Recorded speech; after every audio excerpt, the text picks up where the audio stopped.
Estamos aqui de volta e olha, tem Gleisi Hoffmann enganando os evangélicos, dizendo que a ideologia do PT é baseada nos ensinamentos de Jesus Cristo.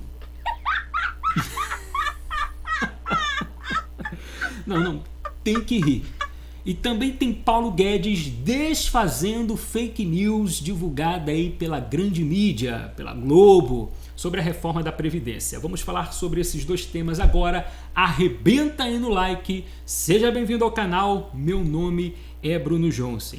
E nós vamos começar falando aí, olha só, olha a cara do demônio. Gente, me desculpa, mas essa é a minha visão, para mim isso é o demônio puro. Gente, quem presta, quem serve ideologia comunista, para mim está servindo forças das trevas. De repente você nem crê nisso, mas essa é a minha visão, tá, gente? Porque, e é pior ainda, quando você tenta levar isso para as pessoas de fé, você tentar usar o nome de Deus para pregar mentira. Olha, luta do PT traz ensinamentos de Jesus, diz Gleisi, ao tentar aproximação com evangélicos. Deixa eu explicar para você. PT está com essa campanha agora aí de unir os evangélicos a favor do PT. Então eles fizeram o primeiro encontro nacional dos evangélicos do PT, né, para tentar politizar as pessoas usando a fé. Essa estratégia não é nova, é antiga, faz parte da teologia da libertação. A infiltração na igreja, para você politizar a palavra de Deus, tentar associar Deus com o político que eles querem, com as ideias políticas que eles querem, isso é antigo. Só que os tempos são outros. O PT ele conquistou uma certa massa até evangélica, católica, religiosa, através de discursos bonitos, né? Discurso a favor do pobre, mas como um bom cristão, né, que nós temos que ser, nós entendemos até pela palavra de Deus que a árvore é conhecida pelos frutos. Então quando a gente vê uma árvore aí, ó, oferecendo tanta coisa ruim, podre, suja, corrupção solta aí, ladroagem, mentiras, enganação, tá? A gente se afasta. A gente retém o que é bom, a gente se afasta de todo tipo de mal. Então o PT perdeu toda a credibilidade neste meio, que já não era tão assim simpatizante do PT não, tá, gente? O PT ele arrastou muito assim na época que ninguém sabia o que é PT. Hoje, muita dessa militância que está nas igrejas, tá lá por causa de falta de conhecimento. Falta de conhecimento do que é o PT ou talvez do que é a palavra de Deus, do que é a fé. E a fé evangélica, a igreja evangélica, ela cresceu muito nas últimas décadas. Então o político olha como uma importância na hora da eleição, uma votação. Mas é o seguinte, gente. O Haddad ele falou que ele errou em não ter entrado no meio evangélico antes. Deixa eu até ler por palavras exatas aqui do Fernando Haddad.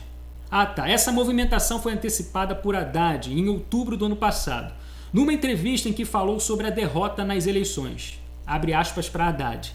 Há estudos mostrando que se eu tivesse no mundo evangélico o mesmo percentual de votos que tive no mundo não evangélico, eu teria ganho a eleição. Avaliou. Gente, está tudo errado. Será que é a pessoa que tem que estar no meio? Porque quando a gente vota ou quando a gente acredita em algo é segundo a crença, podemos dizer, aquilo que nós acreditamos. Então não é uma briga que o político vem roubar ou conquistar, sei lá, como eles entendem, porque o político do PT entende roubar voto mesmo. É um cidadão consciente que quer votar num político que tem as mesmas ideias de vida até. Não é só nem ideias políticas assim, não. Vou fazer isso, vou fazer aquilo. É o que ele defende no geral. Por exemplo, Bolsonaro é um cara conservador à direita, pelo menos se colocou nesses últimos anos para defender essa visão de vida conservadora. Veja que eu não falei visão política, mas que se faz necessária na política, visto que a política ela cuida e trata dos nossos problemas cotidianos em geral do país. E é muito bom você ter um representante que defenda os bons costumes, os valores tradicionais cristãos, da civilização, é muito bom. O PT não, o PT se corrompeu durante o período que governou o país e mostrou-se inimigo da fé cristã. Como pode, Gleisi, levar ensinamentos cristãos? O que é que parece com os ensinamentos de Jesus, ô dona Gleisi? é o quê?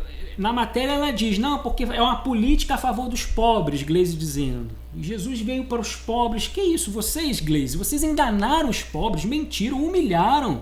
Rotularam pobre de classe média, deixando o pobre pobre, mentindo, roubando, criando aí 11 milhões de desempregados, roubando do pobre. E o que mais?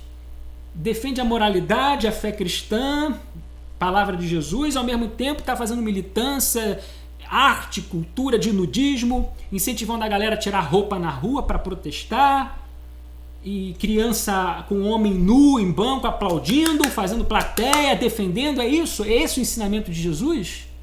Gleisi. E hoje, infelizmente, tem muitos pastores aí virados para a política de esquerda, até manipulados. Gleisi tem ali um grupo de pastores. Provavelmente, Gleisi, PT, oferece tudo aquilo que o diabo ofereceu para Jesus lá no deserto. Lembra as 3 tentações de Jesus? Só que a diferença é que esses pastores aceitam tudo aquilo que Jesus negou no deserto. Riquezas, poder, tá aí. Em troca, né, de arrastar a militância, de arrastar os fiéis para a militância partidária de esquerda. Lamentável o que está acontecendo no Brasil. Mas o povo tem que ser forte. O povo cristão no Brasil, gente, tem que ser forte. Tá bom?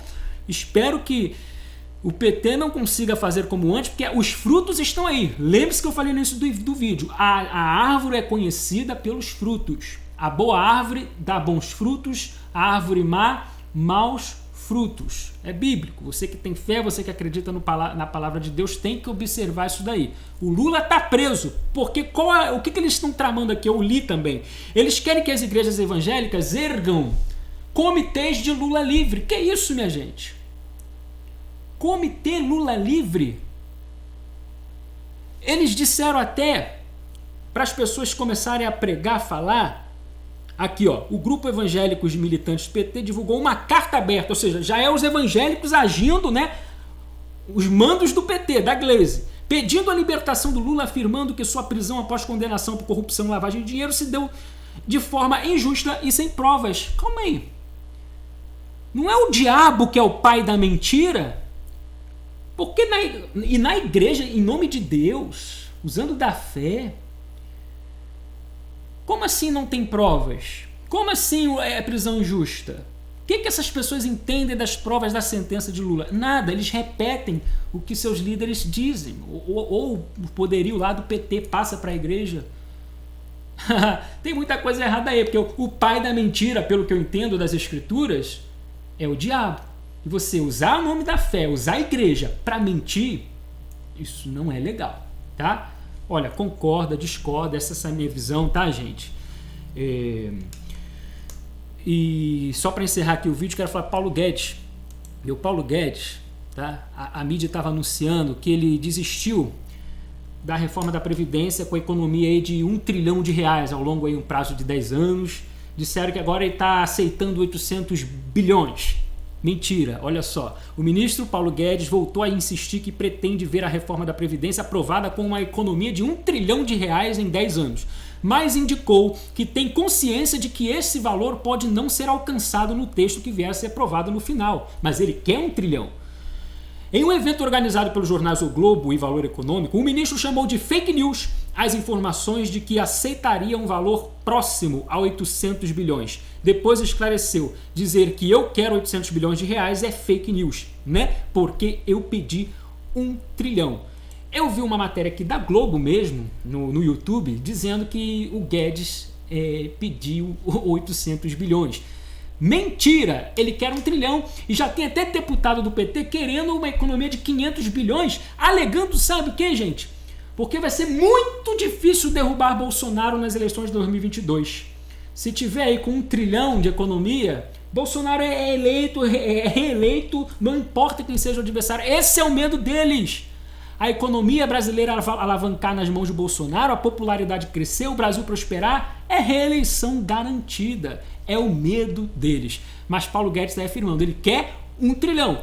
Se o Congresso começar a arrastar, vacilar, destruir pontos, pode ser que esse valor, né, caia, mas não é o que pretende Paulo Guedes. Tá certo?